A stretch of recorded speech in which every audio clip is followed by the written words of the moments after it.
यूँ तो हम सभी जानते हैं कि हमारा पूरा यूनिवर्स मैटर से बना हुआ है और ये मैटर भी स्मॉलेस्ट पार्टिकल यानी एटम से बने हुए हैं। पर सालों तक लोगों को ऐसा लगता था कि एटम ही हमारे मैटर का सबसे स्मॉलेस्ट पार्टिकल है और इसके फर्दर डिवीज़न नहीं हो सकते।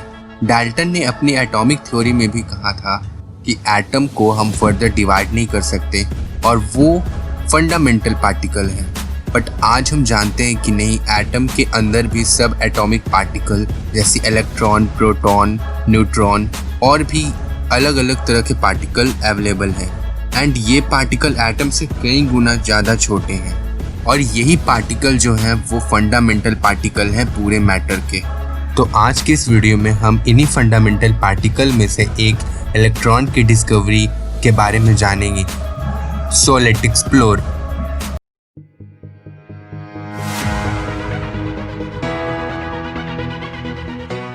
तो इस कहानी की शुरुआत होती है ग्रीस में, जब एंशिएंट ग्रीक ने एम्बर के इफेक्ट को जाना। उन्होंने देखा कि एम्बर जो कि एक स्टोन है, उसे अगर हम वूल के साथ रब करते हैं तो उसमें चार्ज डेवलप होता है एंड वो चार्ज आसपास की छोटी मोटी वस्तुओं को अपनी ओर अट्रैक्ट करने के कैपेबल होता है।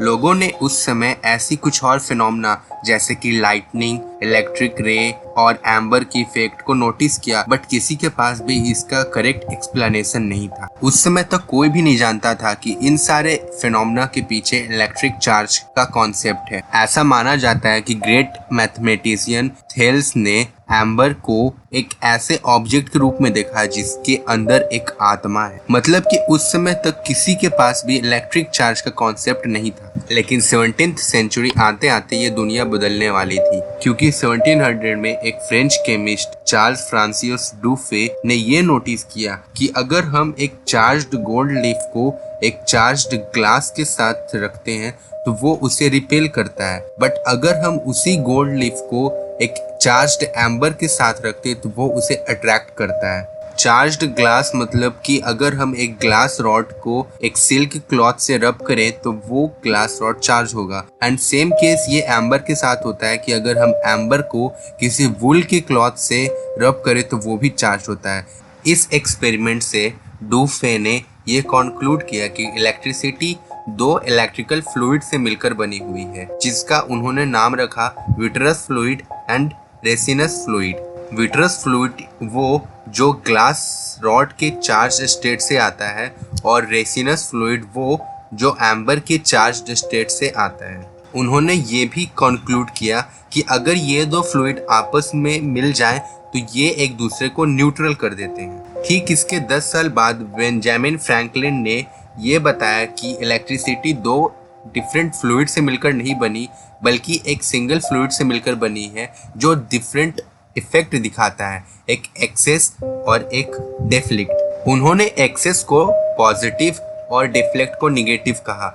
ये पहले ऐसे आदमी थे जिन्होंने ये दो टर्म को इंट्रोड्यूस किया, मगर वे पता नहीं लगा सके कि कौन सा चार्ज पॉजिटिव है और कौन सा चार्ज निगेटिव। 1838 और 1851 के बीच एक ब्रिटिश फिलोसोफर रिचर्ड लैमिंग ने ये आइडिया डेवलप किया कि जो एटम है वो ऐसे छोटे छोटे पार्टिकल से मिलकर बना हुआ है जिसका अपना कोई चार्ज है। ठीक इसके 22 साल बाद यानी 1874 में एक Irish physicist George Johnston stony ने ये बताया कि इलेक्ट्रिसिटी जो है वो पूरी की पूरी सिर्फ एक चार्ज पार्टिकल से मिलकर बनी हुई है। 1881 में स्टोनी ने इन्हीं चार्ज पार्टिकल को एक नया टर्म दिया, इलेक्ट्रॉलियन। मगर 10 साल बाद उन्होंने इस टर्म को चेंज कर इलेक्ट्रॉन नाम दिया। Electron word electric plus ion का कॉम्बिनेशन है, जिसका मतलब होता है इलेक्ट्रिसिटी के चार्ज पार्टिकल्स। तो अब तक इलेक्ट्रॉन को अपना नाम मिल चुका था, मगर उसका प्रूफ अभी तक किसी के पास नहीं था। 1854 में हेनरिक गेसलर जो कि एक ग्लास ब्लोअर थे और उनके assistant German physicist Julius Plucker ने एक ग्लास ट्यूब बनाया जिस पर वो एक्सपेरिमेंट करने लगे। साल 1858 में प्लकर ने एक एक्सपेरिमेंट किया। उस एक्सपेरिमेंट में उन्होंने सबसे पहले उस ग्लास ट्यूब के अंदर से सारे एयर को निकालकर अंदर वैक्यूम बना दिया और उसके अंदर दो इलेक्ट्रोड फिट कर दिए। इसके बाद जब वे उसके अंदर इलेक्ट्रिक करंट को पास करते थे तो उन्होंने ग्लास ट्यूब के वॉल पर एक ग्रीन ग्लो दिखा, जो कि दिखने में ऐसा लग रहा था कि वो एक कैथोड की तरफ से आ रहा था। साल 1869 में प्लकर के ही एक पुपिल जॉन डब्ल्यू हिटॉर्फ ने उन्हीं के एक्सपेरिमेंट को वापस से दोहराया, लेकिन इस बार उन्होंने उस रे के बीच में एक ऑब्जेक्ट को रखा। उस ऑब्जेक्ट के रखने के बाद उन्होंने देखा कि कैथोड के अपोजिट साइड उस ऑब्जेक्ट का शैडो बन रहा है, और इससे ये प्रूफ हो गया कि वो जो रे है वो कैथोड से आ रही थी, और इस तरीके से कैथोड रे की डिस्कवरी। फिर क्या था, इसके बाद से मानो तो कैथोड रे के एक्सपेरिमेंट की दौड़ लग गई। हर कोई कैथोड रे पर अपनी एक्सपेरिमेंट करता था।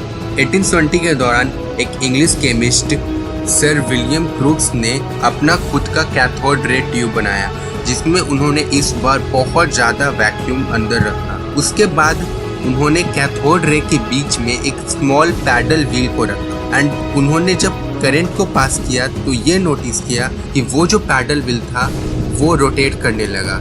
इससे उन्होंने ये कॉन्क्लूड किया कि जो कैथोड रे है उसमें मोमेंटम है। और तो और 1879 में क्रूक्स ने अपने एक एक्सपेरिमेंट में ये पाया कि वो जो कैथोड रे है वो मैग्नेटिक फील्ड में बेंड हो जाता है, मतलब कि उस रे पर मैग्नेटिक फील्ड का इफेक्ट होता है, एंड जो डायरेक्शन ऑफ डिफ्लेक्शन उस कैथोड रे का था उससे ये प्रूफ हो जाता है कि वो एक निगेटिवली चार्ज्ड पार्टिकल का रे।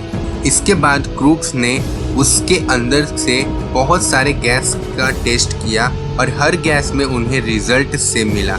इसके बाद में उन्होंने एक और रिजल्ट कंक्लूड किया कि वो जो रे है वो किसी गैस का नहीं बल्कि खुद कैथोड का अपना एक प्रॉपर्टी है। इसका मतलब वो जो पार्टिकल कैथोड रे में है वो और कोई नहीं बल्कि इलेक्ट्रिसिटी के पार्टिकल्स थे।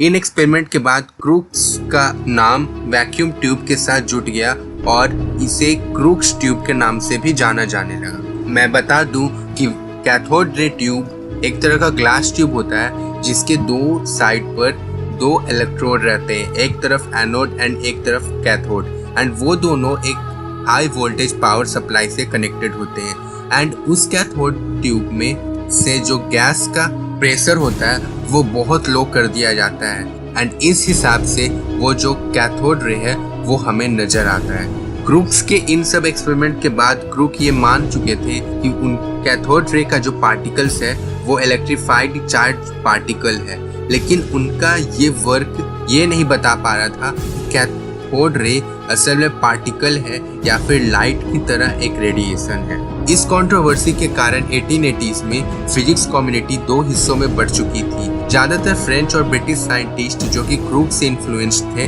उनका कहना था कि cathode rays electrically charged particles हैं क्योंकि वो मैग्नेट से डिफ्लेक्ट होते हैं, लेकिन ज्यादातर जर्मन फिजिसिस्ट का यह कहना था कि नहीं, वे रेडिएशन है क्योंकि उस पर ग्रेविटी का कोई असर नहीं होता है। कैथोड रे के नेचर के बारे में हमें सही से पता तब चला जब 1892 में हेनरिक हर्ट्ज ने अपने एक एक्सपेरिमेंट में ये बताया कि अगर हम कैथोड रे को दो अपोजिट चार्ज्ड प्लेट्स के बीच से पास करवाते हैं तो उसमें कोई डिफ्लेक्शन नहीं होता। उस समय इंग्लैंड में जे थॉमसन को लगा कि हर्ट्ज का जो वैक्यूम है उसमें कुछ फॉल्ट है, एंड उसके अंदर जो गैस है वो इस इलेक्ट्रिक फील्ड के इफेक्ट को रिड्यूस कर रहा है। तो 1897 में थॉमसन ने हर्ट्ज के ही एक्सपेरिमेंट को रिपीट किया एक बेटर वैक्यूम के साथ। उन्होंने इस बार कैथोड रेज को दो पैरेलल एल्युमिनियम प्लेट्स के बीच में से पास करवाया। इसके बाद उन्होंने ये नोटिस किया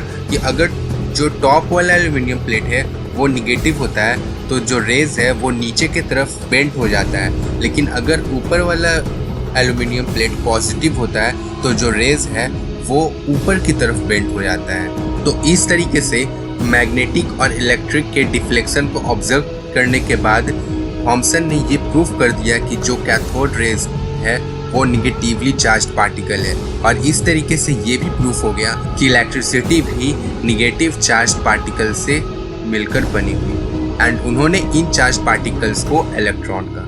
इन इलेक्ट्रिकल और मैग्नेटिक डिफ्लेक्शन को कैलकुलेट कर थॉमसन ने उस इलेक्ट्रॉन का चार्ज टू मास रेशियो निकाला, एंड उन रेशियो के हिसाब से उन्होंने कंपेयर करके ये बताया कि ये जो इलेक्ट्रॉन है वो हाइड्रोजन आयन से भी 1/1836 टाइम छोटा है। तो इस तरीके से जब साइंटिस्ट ने ये समझा कि इलेक्ट्रॉन जो है सबसे छोटे आयन यानी हाइड्रोजन आयन से भी 1000 टाइम्स छोटा है, तो इस तरीके से साइंटिस्ट ने ये समझा कि क्यों कैथोड रे मेटल शीट को पेनिट्रेट करता था। थॉमसन ने इलेक्ट्रॉन की वी वेलोसिटी को मेज़र किया एंड उन्होंने ये बताया कि इलेक्ट्रॉन की जो वेलोसिटी है वो स्पीड ऑफ लाइट के 1/10 है, यानी कि 30,000 किलोमीटर पर सेकेंड। तो इस तरीके से इलेक्ट्रॉन यानी कि सबसे पहले सब एटॉमिक पार्टिकल की डिस्कवरी हुई और उस समय से इलेक्ट्रॉन मैटर का सबसे छोटा पार्टिकल माने जाने लगा। तो उम्मीद है आपको ये वीडियो पसंद आया होगा और अगर अच्छा लगा तो लाइक करके अपना प्यार जरूर दिखाइए। इस वीडियो को अपने फ्रेंड्स के साथ जरूर शेयर कीजिएगा और हाँ, अगर आप और सब एटॉमिक पार्टिकल जैसे कि प्रोटॉन और न्यूट्रॉन की डिस्कवरी के बारे में भी जानना चाहते हैं तो नीचे कमेंट में जरूर बता दीजिएगा, मैं उस पर भी एक अलग वीडियो जरूर बनाऊंगा। So thanks for watching, see you soon in next video. तब तक के लिए बाय बाय।